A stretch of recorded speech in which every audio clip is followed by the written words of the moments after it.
isang dasal ng pasasalamat na malaki sa Diyos. Panginoon, salamat sa bagong araw na ibinigay niyo. Alam po namin na may bago kang ipapakita sa amin na mga blessings mo, Panginoon. Salamat po sa mga nare-receive po namin na mga pagpapala. Salamat po sa good health na aming nararanasan.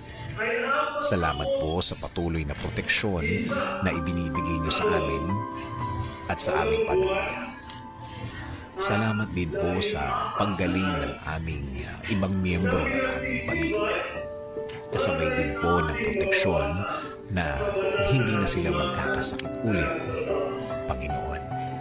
Salamat din po sa mga bagay na ibibigay niyo po sa amin. Alam po namin na ang timing niyo po ay perfect timing, Panginoon.